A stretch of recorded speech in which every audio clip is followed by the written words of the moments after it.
Abrir a Bíblia em Atos capítulo 2, por favor.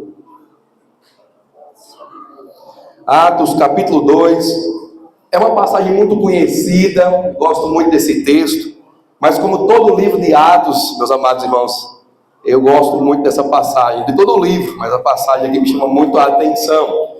Atos capítulo 2, nós leremos nos versículos 36 a 47. Atos 2, 36 a 47.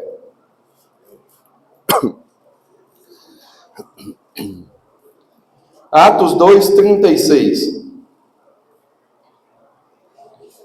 Que nos diz assim: portanto, toda a casa de Israel esteja absolutamente certa de que a este Jesus que vocês crucificaram, Deus o fez Senhor e Cristo. Quando ouviram isso, ficaram muito comovidos e perguntaram a Pedro e aos demais apóstolos: que faremos, irmãos? Pedro respondeu: arrependam-se e cada um de vocês seja batizado em nome de Jesus Cristo para perdão dos seus pecados, e vocês receberão o dom do Espírito Santo, porque a promessa é para vocês e para os seus filhos e para todos aqueles que estão longe, isto é, para todos aqueles que o Senhor nosso Deus chamar. Com muitas outras palavras, deu testemunho e exortava-os, dizendo: salvem-se desta geração perversa. Então os que aceitaram a palavra de Pedro foram batizados, havendo um acréscimo naquele dia de quase 3.000 pessoas, e perseveravam na doutrina dos apóstolos e na comunhão, no partir do pão e nas orações. Em cada alma havia temor, e muitos prodígios e sinais eram feitos por meio dos apóstolos. Todos que criam estavam juntos e tinham tudo em comum. Vendiam as suas propriedades e bens, distribuindo o produto entre todos, à medida que alguém tinha necessidade. Diariamente, perseveravam unânimes no templo, partiam pão de casa em casa, e tomavam as suas refeições com alegria e simplicidade de coração, louvando a Deus e contando com a simpatia de todo o povo. Enquanto isso, o Senhor lhes acrescentava, dia a dia, os que iam sendo salvos. Amém. Meus amados irmãos, essa passagem descreve para nós a primeira pregação após a descida do Espírito Santo. Em Atos capítulo 2, nós temos o cumprimento da palavra de Jesus Cristo e também de uma profecia de um profeta chamado Joel, de que o Espírito Santo desceria sobre o povo de Deus, o capacitando a anunciar o Cristo da nova aliança. O Espírito Santo viria e inauguraria um tempo diferente, um tempo em que o Evangelho estaria por todo o mundo e Israel e as nações poderiam crer no mesmo Cristo. Então nós temos aqui o cumprimento dessa profecia e das palavras de Jesus. Ele mesmo disse: não se ausentem de Jerusalém, mas esperem até que do alto vocês sejam revestidos de poder. E ele disse, está aqui em Atos 1:8, vocês receberão poder e serão minhas testemunhas quando o Espírito Santo vier sobre vocês, e serão minhas testemunhas em Jerusalém, Judeia, Samaria e até os confins da terra. Jesus diz aqui que o Espírito Santo viria sobre a igreja, dando a ela capacidade para que ela fosse, muito obrigado, para que ela fosse, meus amados irmãos, uma testemunha dele, o povo dele que anunciaria o nome dele por toda a face da terra. Jesus disse que a igreja receberia capacidade dual para testemunhar dele, para proclamar às nações que ele é o Salvador. E assim aconteceu. A Bíblia diz que numa das festividades judaicas, chamada de Pentecostes, o Espírito Santo veio sobre a igreja. Em Pentecostes, os judeus entregavam a Deus um pouco da sua colheita, agradecendo a Deus pelo que já haviam colhido e ao mesmo tempo indicando que muito mais viria depois. Essas pessoas que foram batizadas com o Espírito Santo aqui, elas são um pouco do que aconteceria logo logo. Pessoas do mundo inteiro receberiam o Espírito Santo, sendo salvas quando crescem no nome de Jesus Cristo. Portanto, nós temos aqui o cumprimento da profecia. E então Pedro começa a pregar, irmãos, a partir do versículo 16 do capítulo 2. Ele diz assim, o que está acontecendo aqui é o que foi dito por meio do profeta Joel. E acontecerá nos últimos dias, diz Deus, que derramarei o meu Espírito sobre toda a humanidade. E Pedro termina esse sermão dele mostrando que Jesus foi exaltado à direita de Deus e que, portanto, deve ser crido como Senhor e Salvador. O Jesus que foi traído, rejeitado, julgado injustamente e crucificado pelo povo judeu é o Messias prometido, é o Salvador, é o Filho de Deus, mas os judeus não criam assim. Pedro então diz a eles: vocês mataram o Salvador, esperaram por séculos por um Salvador. Quando o Salvador chegou no mundo, vocês o mataram. Pedro começa dizendo que o Espírito Santo foi derramado para testemunhar desse Cristo, esse Cristo que eles acabaram de matar. Cristo foi exaltado à direita de Deus 40 dias depois que ele foi ressuscitado, e a Bíblia nos diz então que ele subiu aos céus, sendo coroado pelo próprio Deus Pai, como Rei dos Reis, o Messias de Israel. É por isso que no versículo 36, que foi o primeiro que nós lemos, o apóstolo Pedro tem uma conclusão. Ele diz assim: portanto, todos vocês da nação de Israel estejam absolutamente certos de que este Jesus que vocês crucificaram, Deus o fez Senhor e Cristo, ou Senhor e Messias. Nós muitas vezes pensamos que Cristo é o sobrenome de Jesus. Jesus Cristo da Silva Santos. Não, o Cristo não é sobrenome. O nome de Jesus era Jesus. Cristo é o título dele. Esse título, Cristo, é uma transliteração para um idioma, vindo de outro idioma, que é Messias, ungido do Senhor. Quem é Jesus? Jesus é o Cristo. Ele é o ungido de Deus. Ele é o exaltado de Deus. É o rei que Deus coroou sobre a face da terra, para reinar sobre o povo dele, e para reinar um dia no milênio, como Rei dos Reis e Senhor dos Senhores. Pedro diz que o Jesus que o povo de Israel havia matado há poucos dias antes, o Jesus que foi rejeitado desde que esteve sobre a face da terra, o Jesus que quiseram matar com apenas 2 anos de vida, esse Jesus que nasceu rejeitado e morreu rejeitado, ele é exaltado, ele é o Filho de Deus, ele é o Messias, ele é o Salvador. Quando as pessoas ouviram Pedro concluir o seu sermão, dizendo que eles haviam matado o Salvador, as pessoas foram dilaceradas pela palavra, elas foram cortadas pela palavra. Houve um golpe da palavra de Deus no coração das pessoas. Esses judeus acreditavam que eles estavam certos, eles criam piamente que esperavam o Messias, eles acreditavam que eles eram o bendito Filho, que Jesus Cristo não era o Filho de Deus, mas que logo viria o Filho de Deus.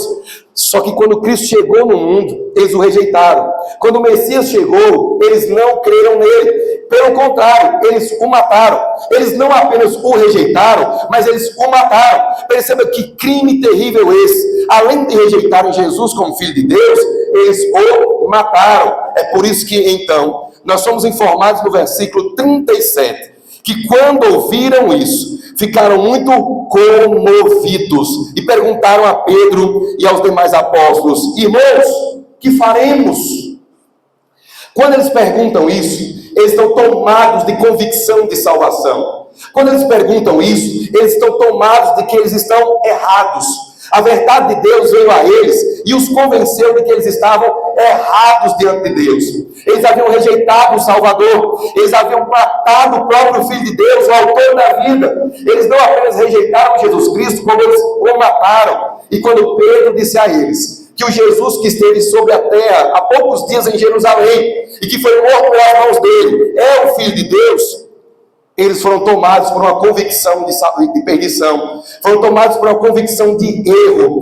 E é isso que a palavra de Deus faz. A palavra de Deus nos mostra que nós estamos errados e que devemos nos converter e que devemos entregar nossa vida ao Senhor. Quando você e eu estamos diante da pregação e a pregação nos mostra que nós estamos errados, a nossa reação deve ser a mesma desses judeus aqui. Eles perguntaram: e agora, Pedro? Eles sabiam que não tinha mais como desfazer o que fizeram. Eles sabiam que ninguém pode voltar a bobina da fita do passado, do tempo, e voltar ao passado.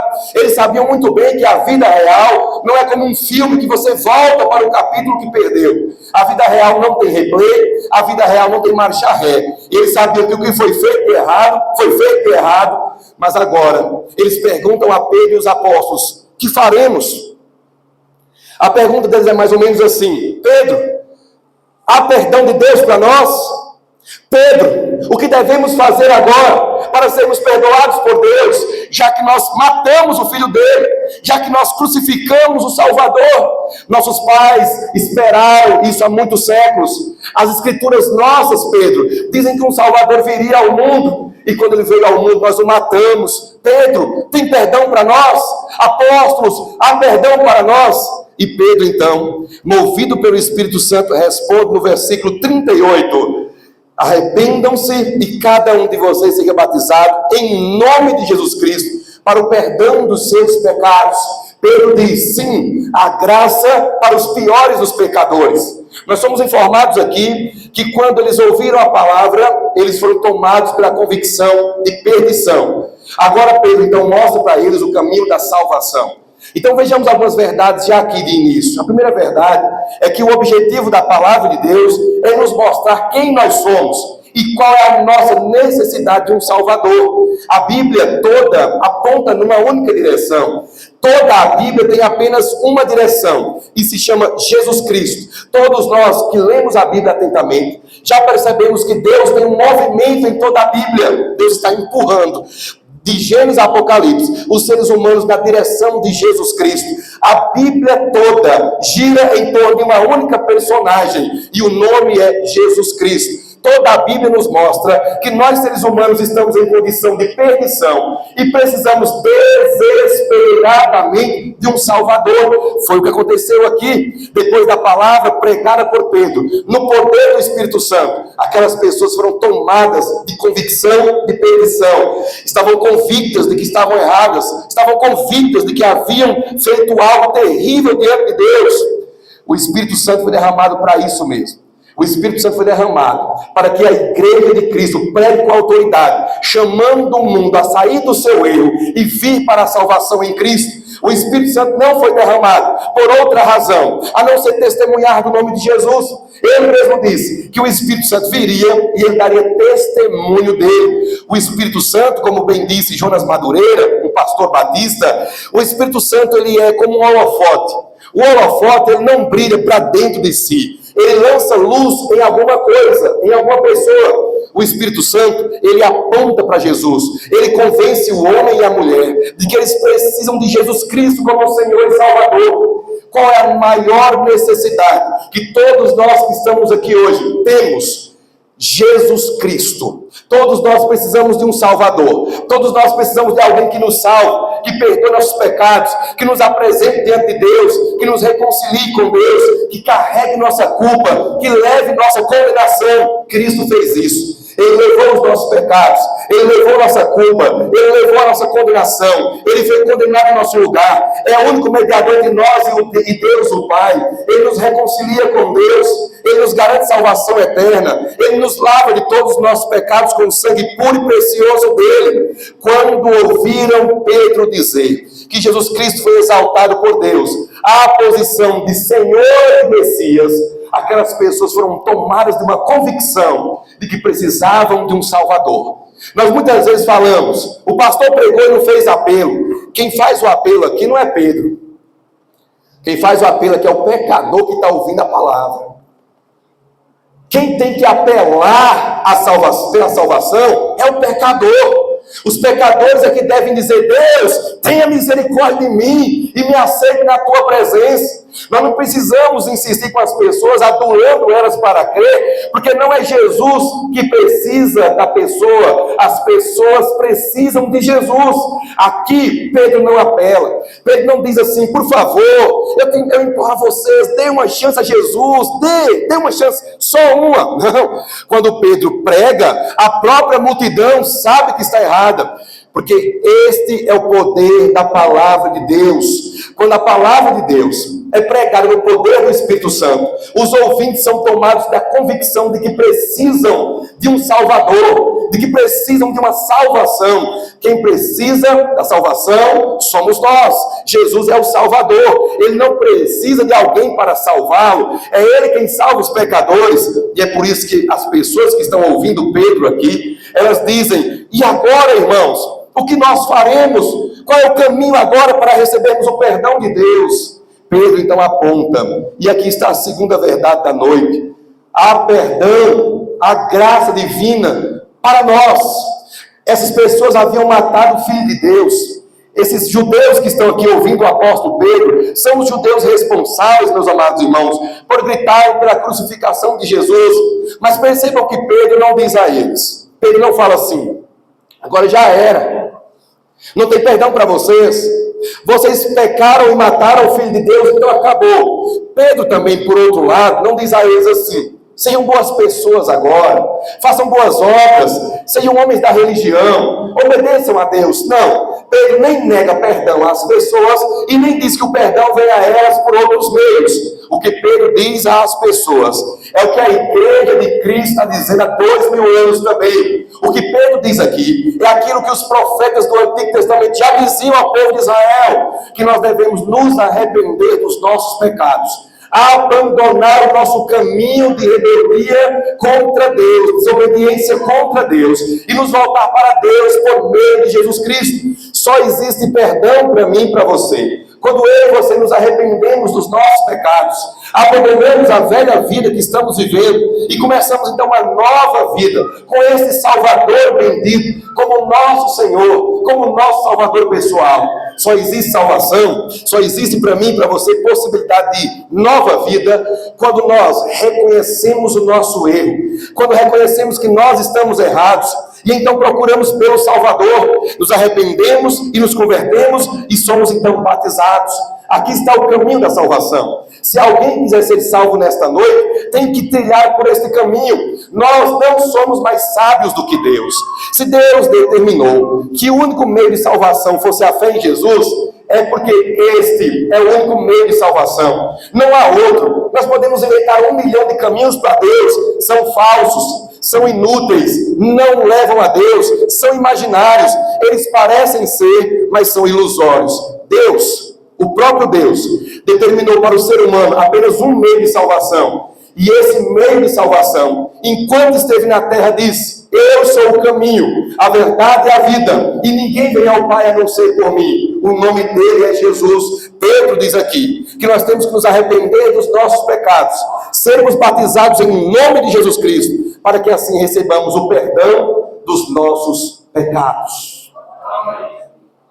Só existe salvação quando cremos em Jesus, nos arrependemos dos nossos pecados, renunciamos à velha vida e assumimos um novo compromisso, uma nova vida por meio do batismo. Aqui Pedro chama as pessoas a serem batizadas.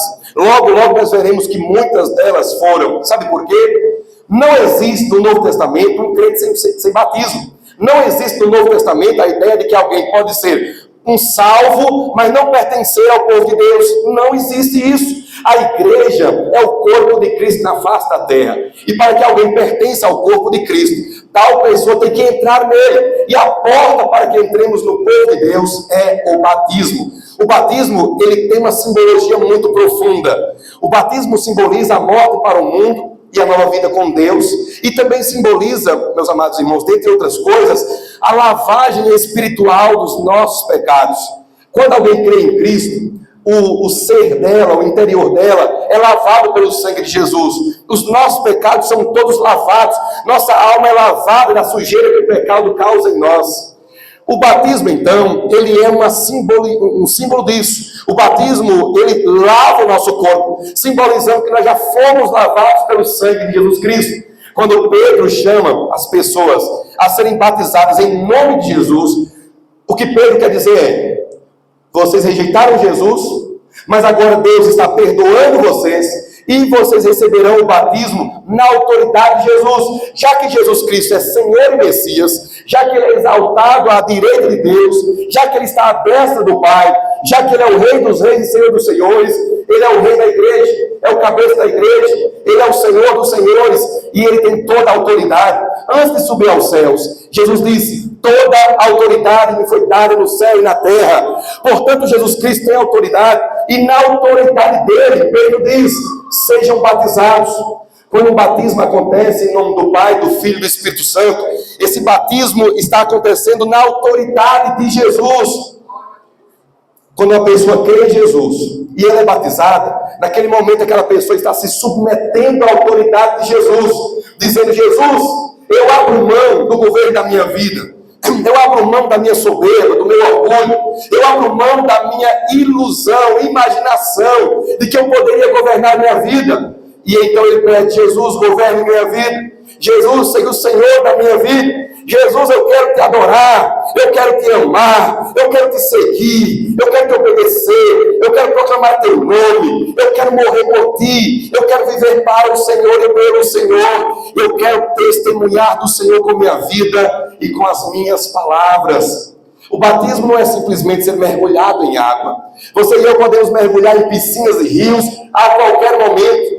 O batismo é um símbolo de uma profundidade que aconteceu já em mim e em você. O batismo aponta exteriormente para o interior de cada crente em Jesus. Ele já morreu para o mundo, ele já morreu para si mesmo, ele já renunciou ao diabo, ele já renunciou ao prazer da carne, ele já renunciou ao mundo, e ele agora crê em Cristo. E o batismo é para isso, é para que ele torne pública a fé, é para que ele torne pública a sua decisão, é para que ele se identifique com Jesus e com o povo de Jesus. Há pouco tempo esse povo havia matado Jesus. Escute isso. Agora Pedro diz que o Jesus que eles tanto rejeitaram, que era visto como um homem qualquer, um simples homem, mentiroso ainda, porque dizia que era o Filho de Deus, esse Jesus tem autoridade, e tamanha autoridade que o batismo agora é sobre a autoridade dele. Há poucos dias eles mataram Jesus, agora eles estão se submetendo à autoridade do Senhor Jesus. Olha que incrível isso. Só o Evangelho de Cristo, só o Evangelho, meus amados irmãos, pode transformar pessoas que mataram Jesus em pessoas submissas à autoridade de Jesus. Nós aqui podemos até dizer: pastor, mas eu não matei Jesus Cristo diretamente, mas indiretamente nós o matamos. Os nossos pecados levaram Jesus Cristo à cruz. Não são culpados da morte de Cristo apenas os judeus que estavam lá e os romanos que ali estavam, mas a Bíblia diz que pelos nossos pecados é que ele foi para a cruz. Nós temos culpa também, nós estamos dentro desse povo que tem culpa também. Ou seja, somente o Evangelho transforma culpados em adoradores, rebeldes, em submissos. Só o Evangelho tem esse poder, só a palavra de Deus tem essa autoridade. É por isso, meus amados irmãos, que nós não podemos pregar religião, não podemos pregar reforma social, não podemos pregar melhorias pessoais. Deixe de beber, deixe de fumar. Não, isso aí é o básico. O povo nem deveria beber e nem fumar. Ou seja, nós não precisamos dizer às pessoas para deixarem os vícios, tirarem a roupa curta. Não, nós devemos chamar as pessoas ao arrependimento. A coisa é muito mais profunda. A palavra de Deus vem não só para corrigir vestuários, estilos de vida, estilos de roupa, aparência, não. A palavra de Deus vem para nos tornar convictos de que nós precisamos de um Salvador, de que sem Cristo nós estamos perdidos. Quando ouviram o Evangelho, esses homens e mulheres perguntaram o que deveriam fazer, e Pedro então os chamou ao arrependimento. Eu me lembro aqui da pergunta do carcereiro: senhores, que devo fazer para que eu seja salvo? E Paulo e Silas respondem: creia no Senhor Jesus e você será salvo. Pedro diz a mesma coisa aqui. Pedro diz: arrependam-se e cada um de vocês seja batizado em nome de Jesus Cristo. Meus amados irmãos, que poder é esse? Que mensagem poderosa é essa? Vejo tanto de pessoas aqui que antes eram rebeldes e agora são adoradoras. Antes insubmissas e agora submissas. Antes rebeldes e agora somos todos discípulos de Cristo. Foi o Evangelho que fez isso em mim e em você. E é o Evangelho que fará isso em outras pessoas aqui em Itaguaçu, desde que nós pregamos o Evangelho com fidelidade. Nós não precisamos e não devemos alterar o Evangelho. Não precisamos adulterar o Evangelho para agradar as pessoas. Mas pastor, se eu pregar a palavra de Deus como ela está aqui, eu posso espantar as pessoas. Espanta não.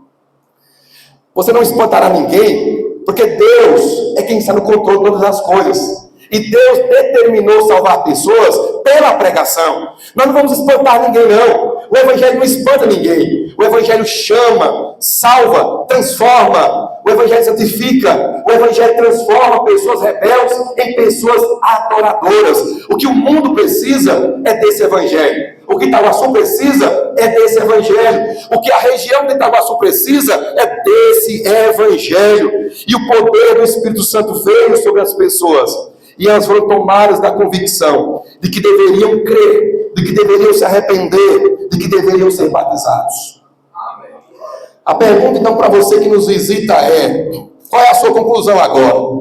A sua conclusão, você que nos visita, deve ser a mesma das pessoas daquele tempo. A única conclusão a que você deve chegar essa noite é que deve crer em Jesus Cristo, se arrepender dos seus pecados e ser batizado no nome dele, sob a autoridade dele, entregando sua vida, submetendo sua vida a Jesus. Você não pode viver sem Jesus. Você não pode ser salvo sem Jesus. Você não pode ter comunhão com Deus, ser reconciliado com Deus sem Jesus. É impossível para todos nós que estamos aqui hoje sermos salvos sem as gotas do precioso sangue de Jesus. Ou seja, nós temos que nos arrepender, nós temos que crer, nós temos que ser batizados. Esse é o caminho da salvação. Por que adiar o seu batismo? Por que adiar a sua decisão? Por que deixar para amanhã o que você pode e deve fazer hoje? Por que dizer assim: pastor, eu quero seguir Jesus, mas não quero ser batizado? Não tem como. Não existe isso. Você que já crê em Jesus Cristo, mas não foi batizado ainda, apresse o seu batismo. Busque o seu batismo com todo o seu ser. Não se acomode com a vida cristã sem batismo, porque não existe vida cristã sem batismo. E isso é estranho ao Novo Testamento. Todo ser humano deve crer em Jesus Cristo e deve assumir um compromisso com Ele por meio do batismo. Toda pessoa que crê em Jesus, diz a Bíblia que ela recebe o perdão dos seus pecados e o dom do Espírito Santo. Nós precisamos crer em Cristo, por quê? Duas coisas acontecem. Quando cremos em Cristo, em primeiro lugar, recebemos o perdão dos nossos pecados. E quando cremos em Cristo também, em segundo lugar, recebemos a habitação do Espírito Santo. O texto bíblico é muito claro e diz: vocês receberão o dom do Espírito Santo. Aqueles homens eram judeus. Dizer isso para eles era um tanto estranho, porque aqueles homens já criam que eles estavam dentro da era do Espírito e que, portanto, eles eram homens já contemplados pelo Espírito Santo. Só que o apóstolo Pedro diz a eles que eles não têm ainda o Espírito Santo de Deus. Eles têm que ter o Espírito Santo de Deus. E para que tenham o Espírito Santo de Deus, eles têm que crer em Jesus Cristo. Aqui está uma verdade cristalina diante dos nossos olhos.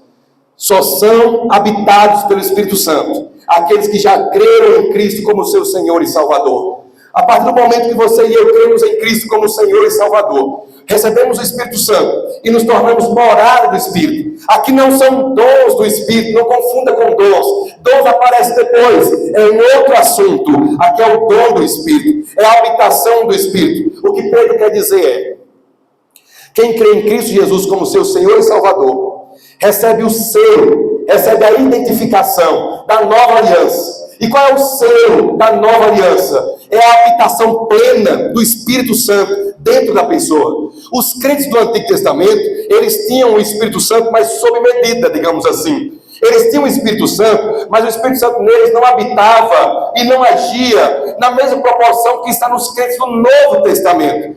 Nós muitas vezes invejamos Davi, Isaías e outros profetas. Nós queríamos ser como eles, só que nós temos uma coisa que eles não têm. Muitos desses homens de Deus do Antigo Testamento, eles não tinham a plena habitação do Espírito Santo, como acontece com os crentes da Nova Aliança. Porque na Nova Aliança, o Espírito Santo foi prometido como sendo derramado copiosamente sobre todo o povo de Deus, em toda a face da terra, inclusive sobre os gentios. O povo não judeu também receberia o Espírito Santo que veio inicialmente sobre os judeus. Você que crê em Cristo nessa noite como teu Senhor e Salvador, aqui tem uma dupla promessa para você: o perdão dos seus pecados e também a plena habitação do Espírito Santo, a habitação de Deus no seu coração. Já imaginou ser casa de Deus? Já imaginou você ser habitado plenamente pelo Espírito Santo, guiado pelo Espírito Santo, santificado pelo Espírito Santo, consolado pelo Espírito Santo, confrontado pelo Espírito Santo? E já imaginou o Espírito Santo interceder por você com gemidos inexprimíveis? Já pensou o Espírito Santo dentro de você, guiando você no caminho da salvação, na compreensão da palavra de Deus? Pois é. Quem crê em Cristo, diz a Bíblia que o Espírito Santo vem habitar nele. E essa pessoa compreende a palavra, ela tem convicção de salvação, ela agora pode ser usada por Deus para cumprir os propósitos exaltados do Senhor. Ela tem uma nova vida, e nessa nova vida, ela vive diferente, ela deseja diferente, ela anseia diferente, ela caminha diferente, ela tem desejos santos, que é o Espírito Santo habita dentro dela, toma decisões diferentes, vê as coisas de forma diferente, anda de forma diferente, age e reage de forma diferente. Aqueles que são habitados pelo Espírito Santo, o Espírito Santo de Deus habita dentro deles de forma ativa, ou seja, o Espírito modela, santifica, modifica, nos faz parecer cada vez mais com Cristo Jesus. Essa foi a promessa que Pedro fez. E então no versículo 40, Lucas resume o sermão de Pedro dizendo que, com muitas outras palavras, Pedro deu testemunho e exortava a multidão dizendo: salvem-se dessa geração perversa. O que nós temos no versículo 40 agora é uma síntese do que Pedro pregou. Lucas não registrou todo o sermão de Pedro. Lucas, ao chegar aqui, ele faz um resumo, dizendo que Pedro disse às pessoas: salvem-se desta geração perversa. Que geração perversa é essa que Pedro se refere? Essa geração perversa era aquele povo de Israel que havia rejeitado e crucificado Jesus.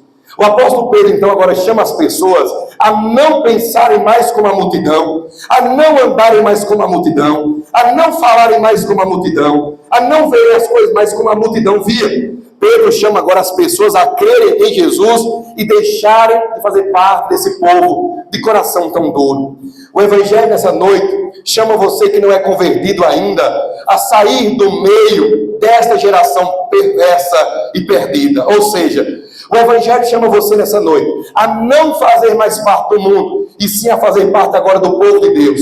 O Evangelho conclama você, o Evangelho intima você, o Evangelho chama você agora a fazer parte do povo de Deus e não do povo do mundo, não desse povo que rejeita o Salvador, não desse povo de coração duro que rejeita o Evangelho, mas agora o Evangelho chama você para fazer parte do povo de Deus, que crê em Cristo, que aceitou a palavra, que crê em Cristo como Senhor e Salvador. Salvem-se dessa geração perversa, quer dizer, creiam em Cristo e não sejam como os demais. Rompam com o pecado desse mundo e não vos conformeis com esse século, disse o apóstolo Paulo, mas transformai-vos pela renovação que houve em vossa mente, para que experimenteis qual seja a boa, perfeita e agradável vontade de Deus. Nós não podemos andar como o mundo. Nossa mãe já dizia desde que éramos criança: você não é todo mundo. Nós muitas vezes falamos assim: eu pequei porque fulano fez isso. Eu errei porque todo mundo está fazendo isso. Eu estou me vestindo assim porque todo mundo está pensando assim. Esse versículo diz que nós não podemos andar conforme todo mundo. Nós somos chamados a viver uma vida diferente entre os iguais. Nós somos chamados para viver uma vida superior entre os inferiores.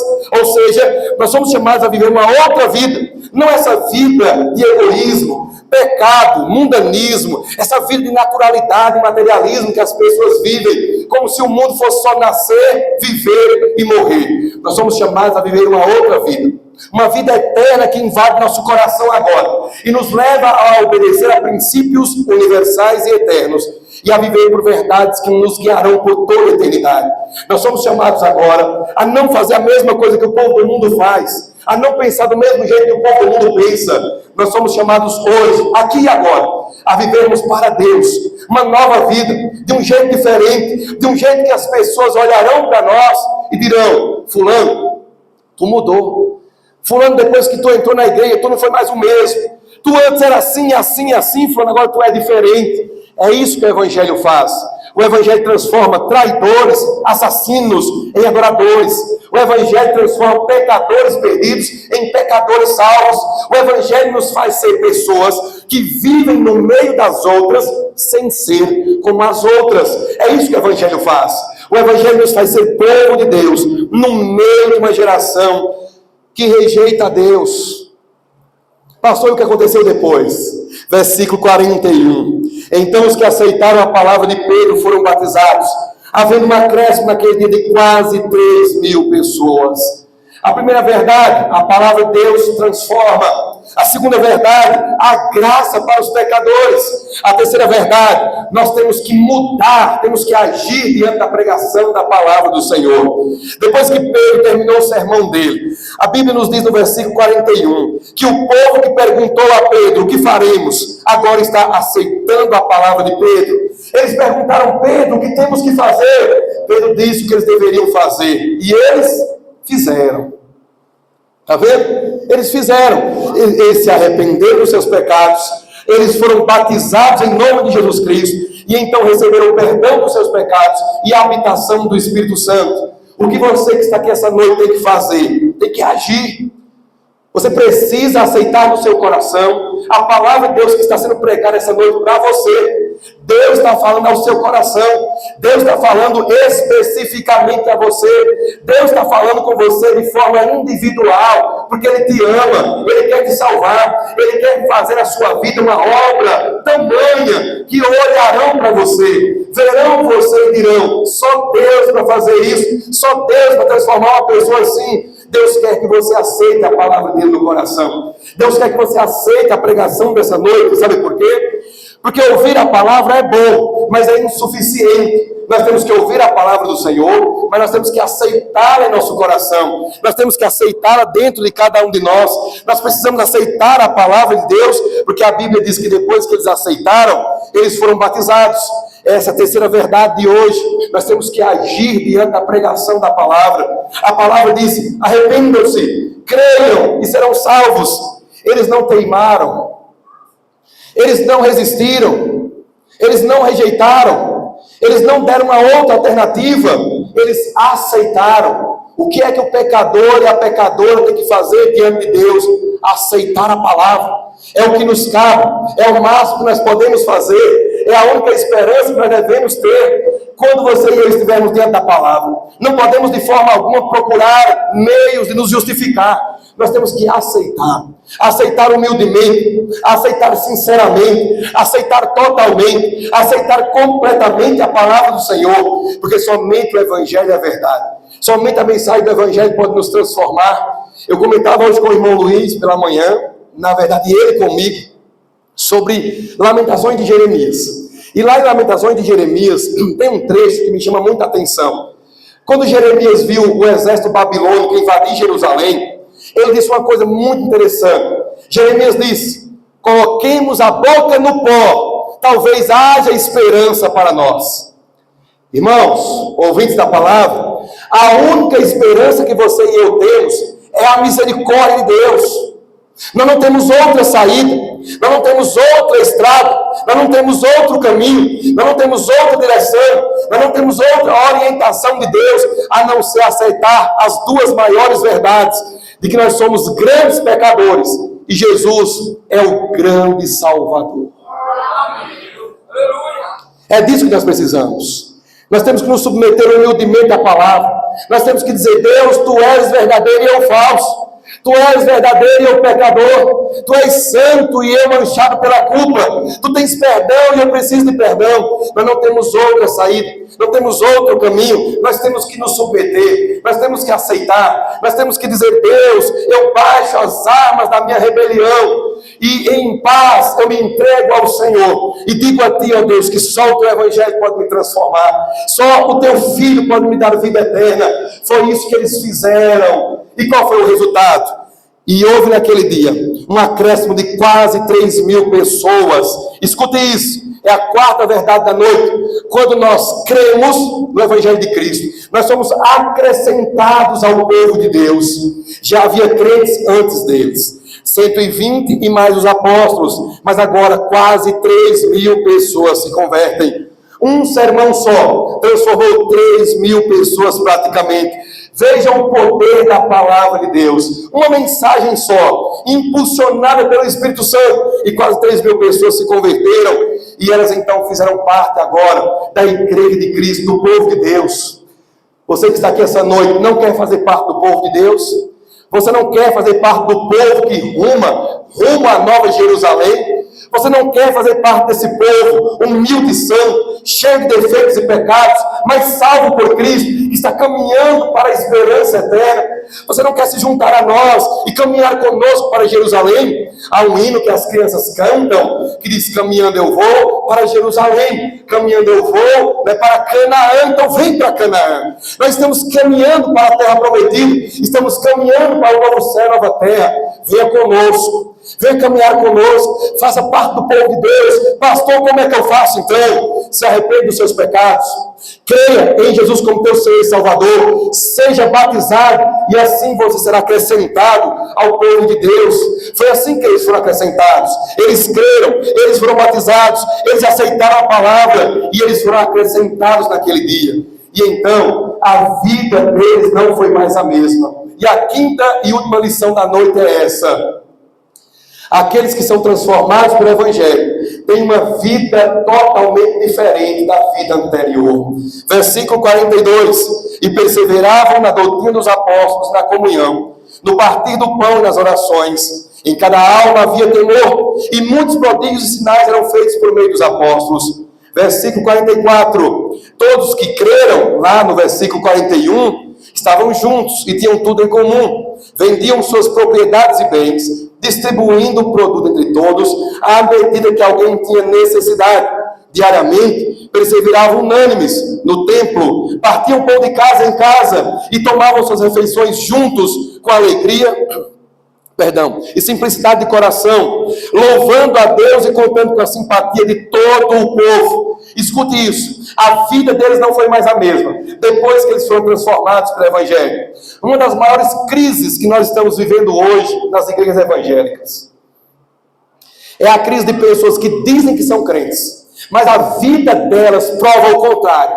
A pessoa diz uma coisa com a boca, mas o dia a dia dela é totalmente diferente do que a boca diz. Ela fala: graça e paz, irmão, eu sou irmão, eu sou irmã, eu sou crente em Cristo, mas a vida dela é totalmente desconectada com tudo aquilo que ela professa. Um crente transformado pelo Evangelho, uma pessoa que realmente foi transformada pelo Evangelho, nunca mais ela é a mesma pessoa, nunca mais ela voltará a ser a mesma pessoa. Uma vez que o Evangelho nos transforma, nos traz perdão de pecados, habitação do Espírito Santo, inclusão no povo de Deus e também uma nova vida, uma vida totalmente diferente da anterior. Uma comunidade nasceu, uma igreja surgiu da pregação do Evangelho, e a Bíblia diz que esses irmãos, que antes eram assassinos de Jesus, agora estão obedecendo ao ensino de Jesus por meio dos apóstolos. Versículo 42: e perseveravam na doutrina dos apóstolos. O que é isso? Aquela igreja ensinava. Os apóstolos começaram a ensinar os novos convertidos. Os novos convertidos estavam chegando na igreja agora, cheios de ideias erradas, equivocadas. Eles eram judeus e criam que podiam ser salvos pelas boas obras. Agora tem que aprender que a salvação é pela graça, pela fé em Jesus Cristo. Eles deveriam agora aprender que era uma comunidade. Eles deveriam agora aprender que eles estavam juntos na caminhada. Um novo convertido tem muita coisa a aprender. E qual é o problema dos novos convertidos hoje? Eles não querem mais aprender. Os novos convertidos hoje não querem mais aprender e têm que aprender. Todos nós temos que aprender. Jesus diz: vamos por todo mundo, façam discípulos de todas as nações, batizando-os em nome do Pai, do Filho e do Espírito Santo e ensinando-os. Jesus diz que os discípulos dele devem ser ensinados. Os apóstolos estão cumprindo isso. Os apóstolos estão ensinando aquelas multidões. Eles também estão vivendo agora na comunhão. Eles sabem que são irmãos em Cristo. Eles sabem que agora tem que viver juntos, amando uns aos outros, perdoando uns aos outros, edificando uns aos outros, amparando uns aos outros, ajudando uns aos outros, encorajando uns aos outros, consolando uns aos outros, repreendendo uns aos outros, aconselhando uns aos outros. A vida cristã é vida em comunidade. Pastor, posso ser crente sem vir à igreja? Não, não pode. Pastor, posso ser crente sozinho? Não, não pode. Porque toda a Bíblia ensina o contrário. Toda a Bíblia mostra que Deus tem um povo. Ele não tem uma pessoa, ele tem um povo. E o povo de Deus sempre viveu unido. Seja o povo de Israel numa nação, seja os cristãos em igrejas locais. Todos nós, ao longo dos anos, sempre vivemos unidos. Nós temos que ter comunhão entre nós. Nós temos que viver em comunidade. O que é? Temos que orar uns pelos outros, amar uns aos outros, estarmos juntos quando as oportunidades surgirem. Hoje em dia, como disse um pastor para mim recentemente, os crentes não querem mais nem festividades. Antigamente se dizia assim, os crentes só querem festividade. Hoje em dia nem eles querem mais.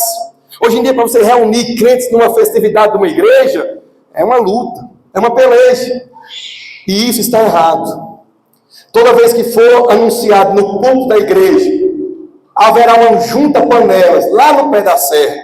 Todo crente deveria ir de bicicleta, de animal, de moto, de carro, a pé. Todo crente verdadeiro deve desejar profundamente a comunhão com os santos, a comunidade do povo de Deus. Todo crente verdadeiro não deveria se excluir do povo do Senhor. É interessante que para outras coisas temos tempo. Gostamos do meio dos ímpios, mas quando são as coisas de Deus, temos rejeição. E isso pode evidenciar a falta de conversão.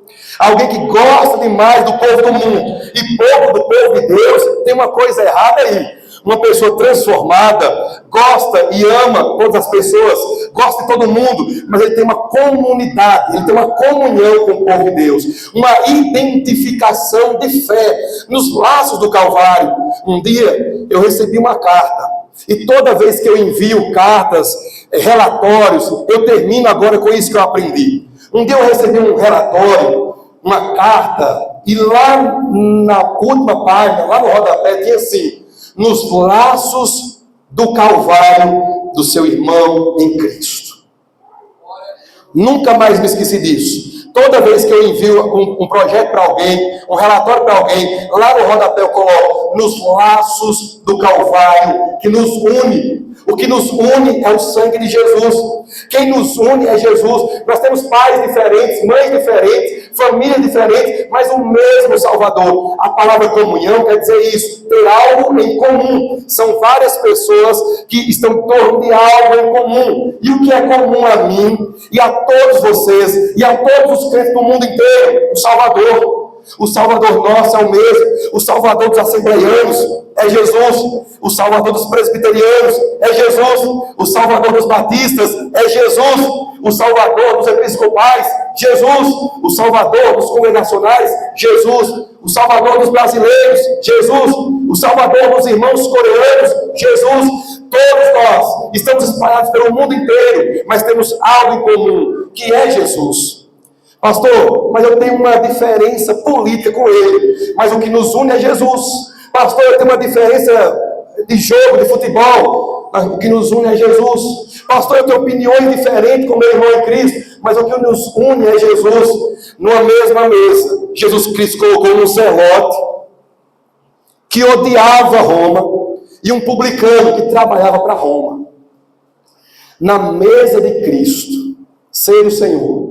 As diferenças políticas, teológicas, pessoais, futebolísticas, esportivas em geral, elas caem diante da mesa do Senhor. Nós temos um que nos une, que é Jesus Cristo. É por isso que nós temos que dizer uns aos outros: irmão, nos laços do Calvário que nos une, nós andaremos juntos acima das nossas diferenças. E diz a Bíblia que eles partiam o pão e eles estavam juntos nas orações. Partir o pão é uma outra expressão para falar da ceia do Senhor. Eles estavam juntos, meus amados irmãos, participando da ceia. Continuamente eles traziam à memória deles aquilo que Cristo fez por eles. Um povo que antes não acreditava em Jesus, um povo que antes não cria que Jesus Cristo era o Salvador, agora come o corpo de Cristo e bebe o sangue de Cristo na ceia. Um povo que antes não estava nem aí para Jesus Cristo, que inclusive o crucificou, agora está tomando a ceia, relembrando o que Cristo fez por eles. O texto bíblico nos diz então, no último versículo, que enquanto eles viviam assim, o Senhor lhes acrescentava dia após dia os que iam sendo salvos. Enquanto aquele povo de Deus vivia como comunidade, enquanto aquele povo de Deus vivia, meus amados irmãos, como povo de Deus, Deus acrescentava pessoas àquela comunidade.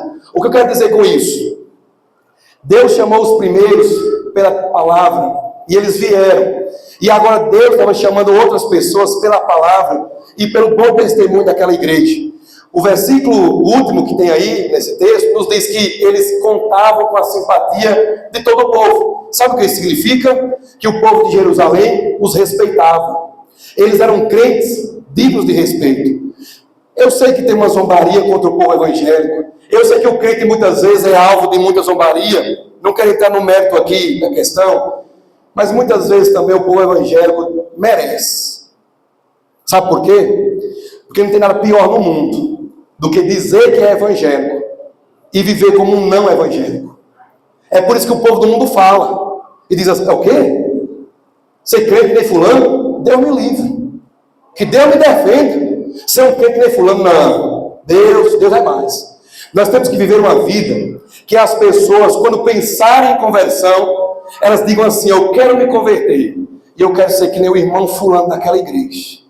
Eu quero ser que nem a irmã fulano daquela igreja batista. Nós temos que ser tão crentes que as pessoas, ao lembrarem de Cristo, se lembrem na sequência de nós e digam assim: aqui em Itaguaçu tem uma igreja de verdade e é nela que eu vou congregar, é nela que eu vou servir ao Senhor.